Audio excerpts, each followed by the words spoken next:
आज वो रे हो साथ जी गोकुल लीला अपनी हो साथ जी। बोलो श्री प्राणनाथ प्यारे की जय। प्रणाम।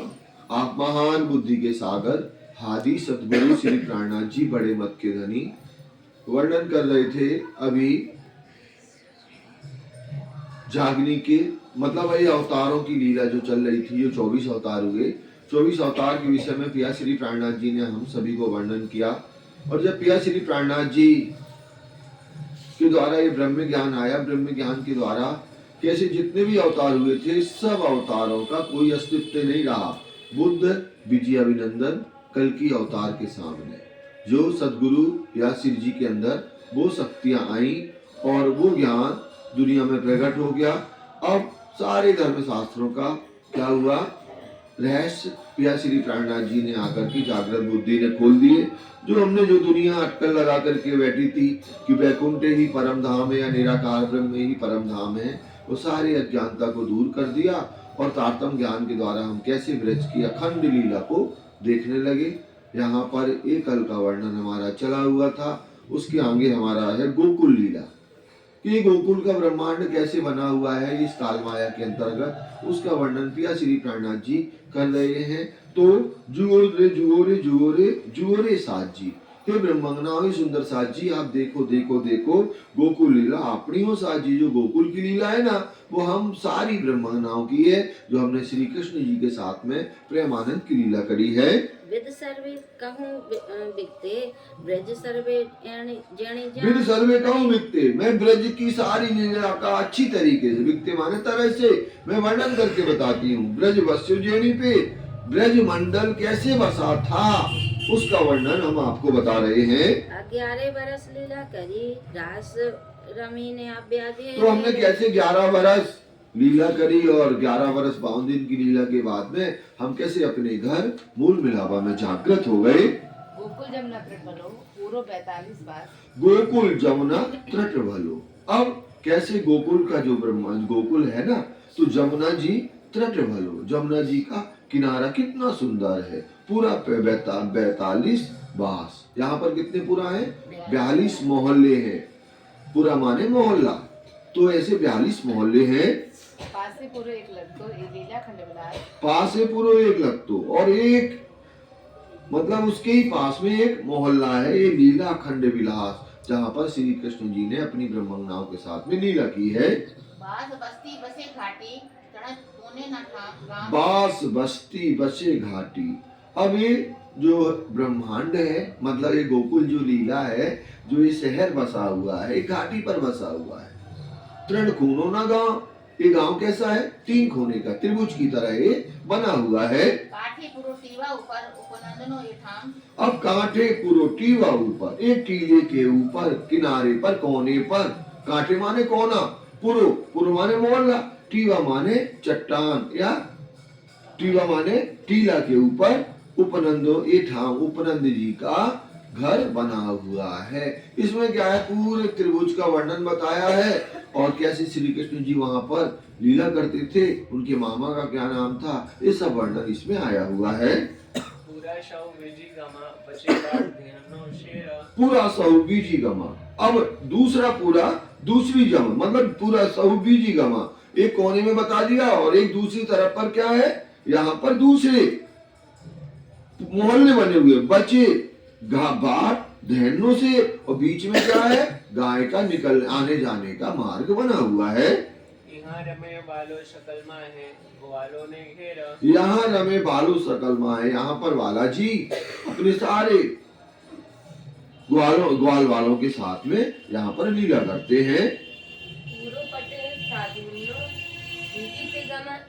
अब एक साधुल पटेल करके हैं, वो भी दूसरी तरफ बीजी ते गमाते, वो दूसरी तरफ वो रहते हैं। और ब्रह्मान जी तीसरी, तीनों दिशाओं का वर्णन कर दिया। एक दिशा में कौन हो गए, उपरन जी हो गए, एक में हो गए साधुल पटेल एक दिशा में, और एक दिशा में कौन हो गए, ब्रह्मान जी। कौन थे ब्रह्मान जी, अनुपमा है कि श्यामा जी के, राधा जी के, ठीक है। कौन थे, राधा जी के पिताजी का नाम था बेकवान जी तीजे को पूरा दी से लंबोते। इस प्रकार से लंबा पूरा ये बना हुआ है, मोहल्ला बना है। अब नंद जी का जो पूरा है ना, उनके सामने और कौन सी दिशा में है? पूर्व दिशा में है। और उनसे ही लगता हुआ जमुना जी का किनारा भी आया है। कहाँ पर? नंद जी के घर के पास में।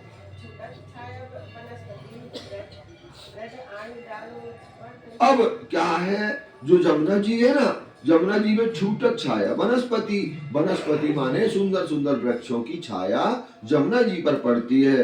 वृद्ध आदि डालो बट, और कैसे बट का भी वृक्ष है जो बहुत सुंदर ही उसकी डालियां जमुना जी में कैसे छाया किए हुए हैं। तो सारे वन के जो वृक्ष आए हुए, कदम का भी वृक्ष का वर्णन आता है, बरगद के वृक्ष का भी वर्णन आता है, और अनेक वनों का जो वर्णन आता है। तो सारे वन कैसे सुहावने है, सुंदर है। सो भी जमुना किनार, जमुना जी का किनारा बहुत ही सुंदर शोभायमान होता है। तो इन वृक्षों के ऊपर अनेक प्रकार की बेल लताएं चढ़ी हुई हैं, उनमें सुंदर सुंदर फूल फलों की सुगंध पूरे ब्रजमंडल में छाई हुई है। अब नंद जी का जो मोहल्ला है ना, इसके पीछे है, ठीक है ना। तो यहाँ पर बेकवान जी के पीछे किनका है? नंद जी ना पूरा पाकर पूरा तैण मामाओ। नंद जी के मोहल्ले के पीछे इनकी ससुराल है, किनकी? नंद जी की, ठीक है ना।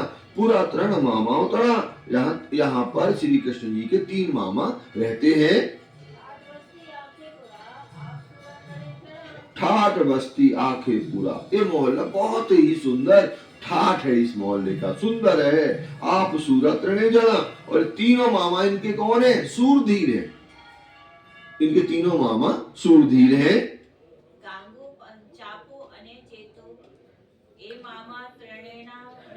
इन मामाओं का नाम महामती श्री प्राणनाथ जी बता रहे हैं। गांगो, चांपो और जेतो, ये 3 नाम इनके 3 मामा आए हैं।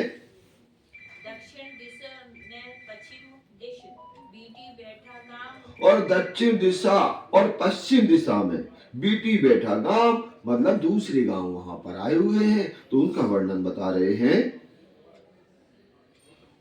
घेर बीटी बैठा गांव, मतलब ऐसे घेर करके गांव आए हुए हैं। बीटी माने घेरना, घेर करके बैठा गांव, ऐसे गांव बसा हुआ है घेर करके। पहले बता दिया त्रिभुज की तरह, और फिर उसका अलग अलग तरीके से महामती श्री प्राणनाथ जी ने वर्णन किया।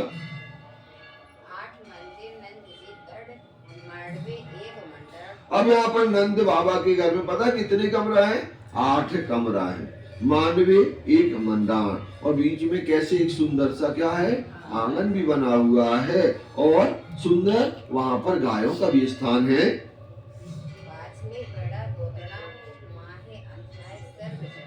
पाचल बाधा गोतणा, और उनके घर के पीछे सुंदर गौशाला बनी हुई है। माहे आठ सर्वे जान, महामती जी कहती हैं कि उस गौशाला में कैसे सारी गैया बड़ी अच्छे भाव से वहां पर रहती हैं। यही तक चलाते हैं, बाकी कल चलाएंगे पर लोग, है ना। इसी को दोहरा लें। माने आठ सर्वे जाने, 8 मंदिर नंद जी तड़ा, मांडवे 1 मंडाण, पाचल बाड़ा गोतणा, माने 8 सर्वे जाने, माने 8 सर्वे जाने। गुरु श्री प्राणनाथ प्यारे की जय।